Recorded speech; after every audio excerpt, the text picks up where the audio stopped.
When it comes to training for self-defense and personal protection, I focus a lot on very close range techniques, and a lot of the time I am attached to my heavy bag, I'm in the clinch, I am working at that extreme close quarter that I love to train so much. I'm using elbows, knees, headbutts, hammer fists, palm strikes, stomps, and an occasional kick. Also, quite often, I'll train to pull a weapon and use it in this extreme close range. There are several reasons I do this. One is that most modern studies on violence, on street violence, indicate that the standing clinch is one of the most important environments to train. The long-range striking skills are important to have, and the grappling skills and ground skills are important to have. However, most of the latest studies on violence indicate that ground fighting is not as important as we have been led to believe in the past. Believe me, it happens. Someone who's committed to taking to the ground and has skills at it will likely do that. So you need to have some ground skills. You absolutely need to have it, because you can go to the ground for sure.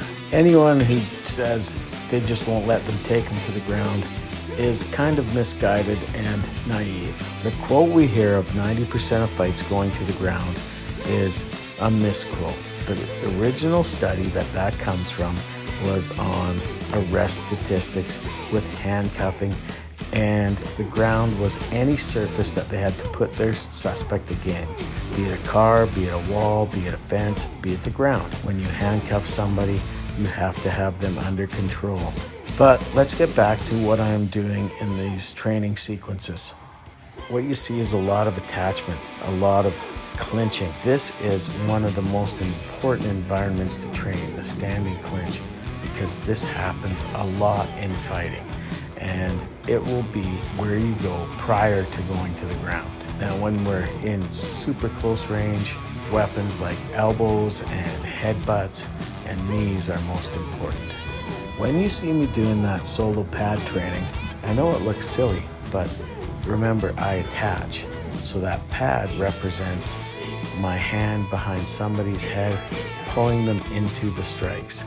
This is one of my favorite ways to train now. It is a lot of fun, and I can take one pad with me anywhere. I can take it in a hotel, I can have it at home, I can have it in a very close environment, and I can still train. It is a beautiful way to train. But most of my training is on heavy bags and things like that. And occasionally I'll work pads with one of my training partners. And I'd like to do a lot of sparring. Well, a little less as I'm getting older. But I think these are all important things to do. And when I spar, I focus on close range clinching. Scenario-based training is also a part of my training, and I want to do a lot more of that. Now you can see everything I do is about gross motor striking. I train hammer fists, palm strikes, elbows, and headbutts a lot. These are what I consider my bread and butter moves.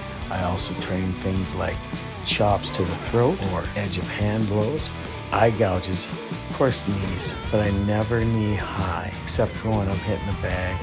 I might knee above my waist.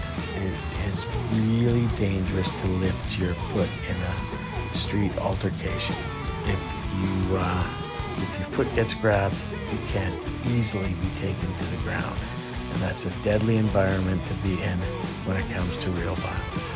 These training ideals are based on a lot of research I've been doing over the last few years, and not just by myself though, from other people like Morrison, Seth and Mike Raymond. I've had help from Jason Schultz and a lot of other leaders in the self-defense world. And I just want to teach very simple, very straightforward, and very practical techniques that do not require 5 years of training before you can actually apply them. If that is something that interests you, please consider joining my Patreon. I have lots of techniques available on there. Thank you.